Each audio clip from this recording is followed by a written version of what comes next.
એ જે રાજનીતિ ભારતીય જનતા પાર્ટી જે કરે છે એ દેશ માટે અને ગુજરાત માટે ત્યાં એક ને એક દિવસ હાવી થઈ જશે. ભાજપ એવું કે એમનો હોય તો ઠાકોર ને અમારો હોય તો ઠાકોર નહીં.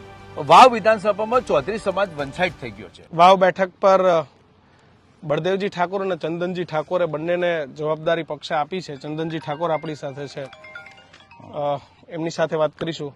ચંદનજી, ભલે આપણે થોડા વોટે રહી ગયા, પણ એનો વસવસો નહીં અને ફરી એકવાર જીતાડવાની જવાબદારી લઈ અને ફરી રહ્યા છો. લોકોના આશીર્વાદ કેવા મળી રહ્યા છે? તમે બાજુની જ લોકસભા અને બાજુની જ વિધાનસભાથી રહી ચૂક્યા છો. બિલકુલ સારા મળી રહ્યા છે. લોકોનો સંવાદ મળી ગયો છે, લોકોનો પ્રેમ મળી ગયો છે. અહીંયા મેઇન મુદ્દો છે વાવ વિધાનસભા. 2017માં જ્ઞાનીબેનને જીતાડ્યા, 2022માં જ્ઞાનીબેનને જીતાડ્યા, 2024માં લોકસભાની ચૂંટણીમાં 26માંથી 26 વાતો કરવાવાળી ભારતીય જનતા પાર્ટી અને 5 લાખ મતે જીતવાવાળી પાર્ટી, એમાં હેટ્રિક તોડવાવાળી કોઈ બેન હોય તો બનાસની બેન, ગાયની બેન, જ્ઞાનીબેન હતી. એનો વિસ્તાર છે આ. અને એ વિસ્તારની અંદર આજે ગુલાબસિંહને કોંગ્રેસ પાર્ટીએ ટિકિટ આપી અને ગુલાબસિંહની ચૂંટણી જે લડાવી રહ્યા છે એમાં મને સ્પષ્ટપણે દેખાઈ રહ્યું છે. મેં ઘણા ગામનો પ્રવાસ કર્યો છે, જિલ્લે જિલ્લે, તાલુકે તાલુકે, ગામડે ગામડે પ્રવાસ કર્યો છે.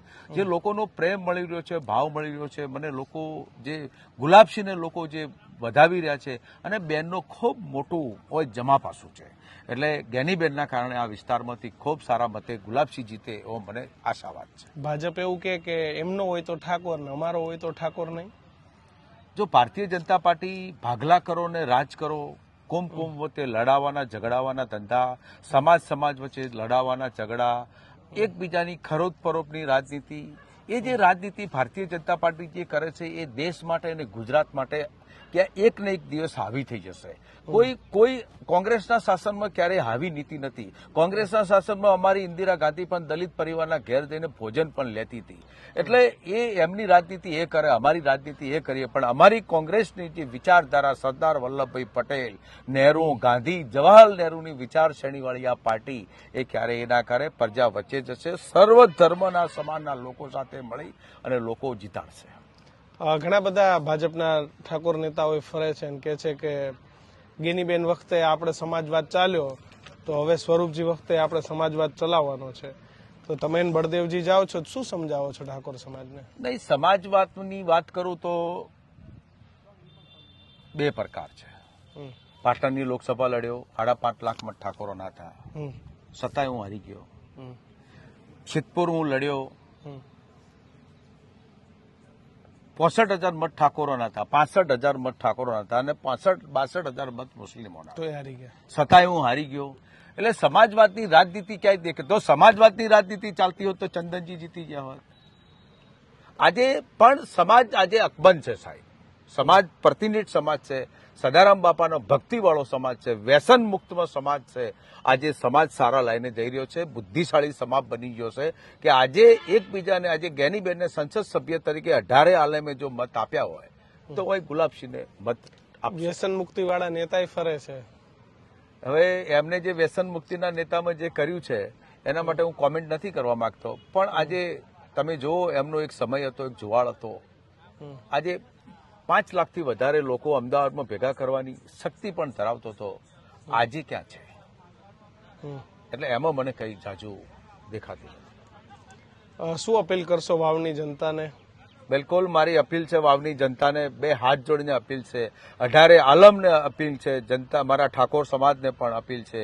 અને આ વખત જો જ્ઞાનીબેનને સાંસદ તરીકે એક બેનને મોકલી છે અને જ્ઞાનને જો સાંસદ તરીકે મોકલી, સમગ્ર ગુજરાતમાં જો ઠાકોર સમાજની નામના વધી હોય, પ્રતિષ્ઠા વધી હોય, મોભો વધ્યો હોય તો આવાવાળા સમયમાં 13મી તારીખે પંજાના નિશાન પર ગુલાબસિંહ રાજપૂતને મતદાન કરી અને વાવનો વિકાસ જેમ બેને કર્યો છે એમ ગુલાબસિંહ કરે અને બેનના નેજા હેઠળ આ ચૂંટણી લડવાની છે તો બેનના જ જેમ મત આપી એમ ગુલાબસિંહને મત આપી વિજય બનાવો એવી અપીલ પણ કરું છું. કોમવાદ કોણ કરે છે? કોમવાદ મેં 2 મિનિટ પહેલા જ તમને કહ્યું કે દાખલા તરીકે આજે શંકરભાઈ ચૌધરી પાર્ટીના વિધાનસભાના અધ્યક્ષ છે અને પરબતભાઈ પટેલ પણ છે.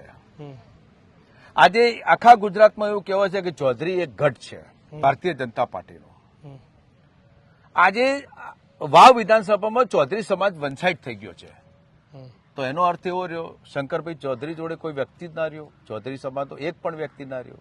તો ત્યાં સમાજ પરબતભાઈ પટેલ જોડે એક પણ વ્યક્તિ, બધા માવજીભાઈ સાથે બધા માવજીભાઈ સાથે થયા, તો મજબૂત તો આજે માવજીભાઈ દેખાઈ રહ્યા છે.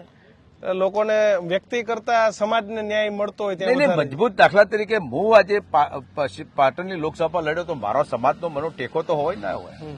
કોંગ્રેસમાં જે છે તો છે. આ જ્ઞાનીબેન ચૂંટણી લડે છે તો કોંગ્રેસના ઠાકોરો, કોંગ્રેસની વિચારસરણી વાળા કોંગ્રેસમાં છે. તો ચૌધરી સમાજની અંદર એક પણ વ્યક્તિ એવો શંકરભાઈની સાથે કે પરબત પટેલ કે અન્ય ચૌધરી સમાજના જે ભારતીય જનતા પાર્ટીના લીડરની સાથે નથી, એ મારો સવાલ છે. બિલકુલ. એટલે ચંદનજી આપણી સાથે હતા.